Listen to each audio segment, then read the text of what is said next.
Hello and welcome to my channel. If you like my content, please like and subscribe. Hope you enjoy the videos.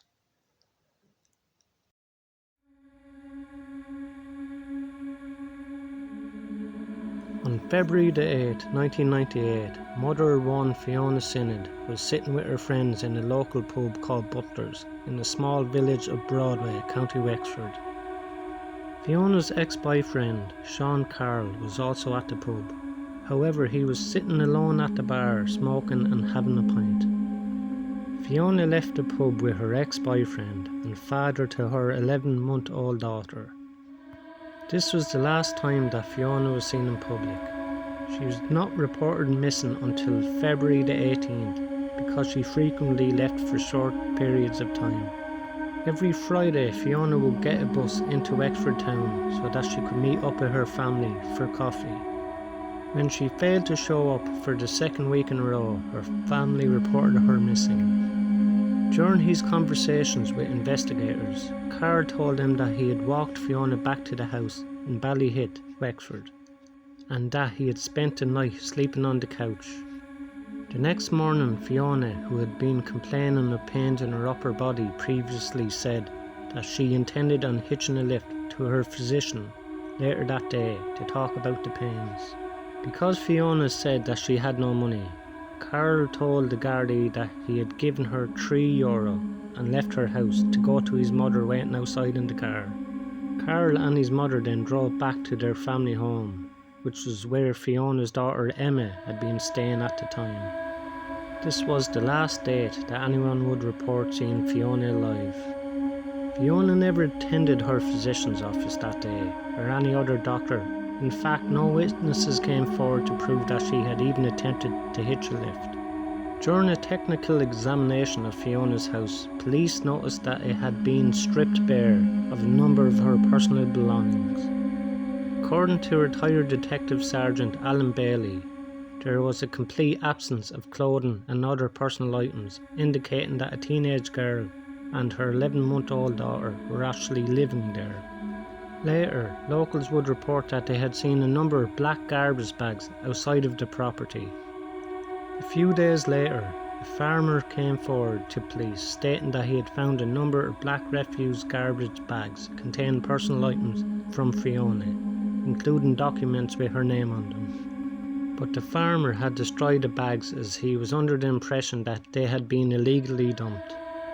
The police began to speculate that someone may have tried to stage the house as if Fiona had ran away. Some speculated that Fiona had left the country with a Welsh trucker. 2 nights before Fiona disappeared, she had spent a night with the trucker in his cab. The police questioned the trucker, but his alibi checked out, and he was able to prove to investigators that he had been driving in the country when Fiona went missing. He was ruled out as a suspect. According to her friends and family, Fiona was looking forward to celebrating her daughter's first birthday as well as her sister's upcoming 21st birthday. She even had plans to go to Waterford so that she could buy her sister a birthday present. Her family doesn't believe she would have just ran away. Information was received after her disappearance suggesting that a male was finding it very difficult to live with the role he had taken in disposing of Fiona's body. The person whom he was confiding in suggested he tipped the police off anonymously about the location of Fiona's body. The distressed male refused to do so, claiming that including the murderer, only 2 other people knew the exact location of the teenager's body, and tipping the police off would be the same as signing his own death warrant. The male died of a suspected drug overdose in 2001. In 2005, the police arrested 3 men and a woman in connection with Fiona's disappearance, but they were later released without any charge. On the 12th of September 2008, a memorial plaque for Fiona was stolen from a cemetery in Our Lady's Island of County Wexford. The marble plaque, which had been cemented onto the wall, was removed the night before it was due to be unveiled. A second plaque has since been erected in the same spot, and this too had been stolen. Fiona remains missing to this day.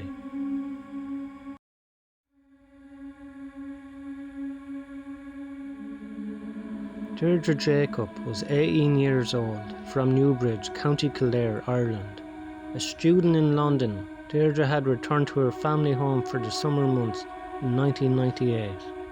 On July 28, 1998, at 12 p.m, Deirdre walked from her family home into Newbridge and visited her grandmother's shop.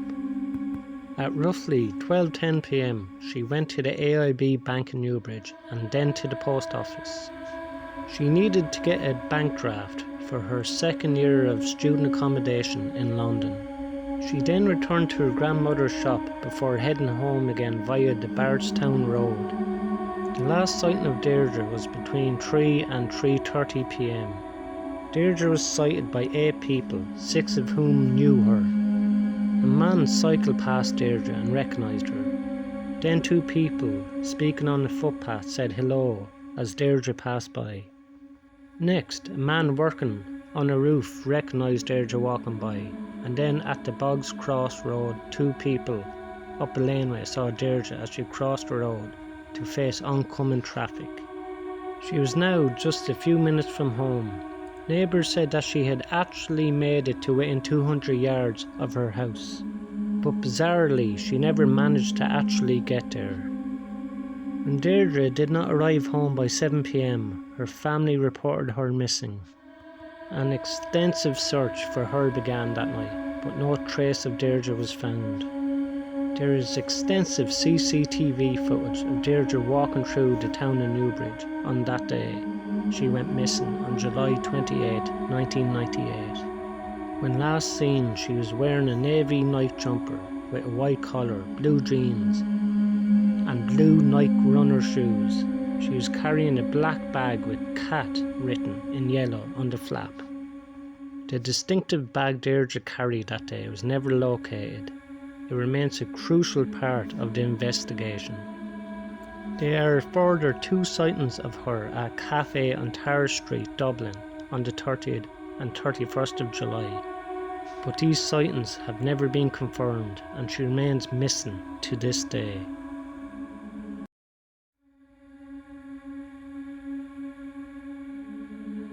Josephine Dollard, known as Jojo to her friends and family, was a 21-year-old beautician from Cuffs Grange, County Kilkenny.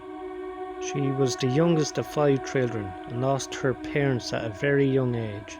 Her father passed away before she was born and her mother when she was only 12 years of age.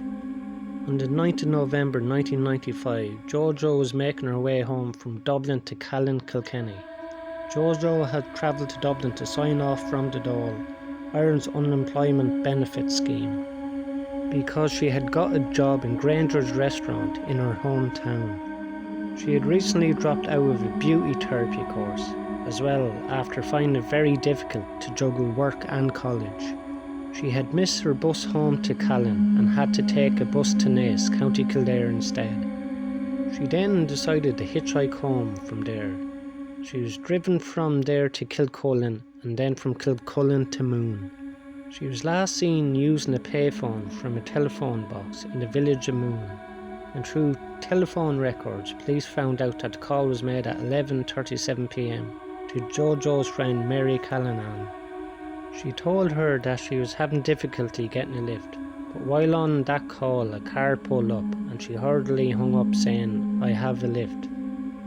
That was the last time she was ever heard from. A short time later, a woman similar to Jojo's description had been seen leaning in the back door of a dark coloured Toyota Carina type car.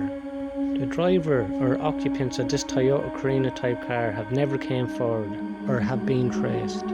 There is also an unconfirmed sighting of her walking along the road in Castledermot, County Kildare.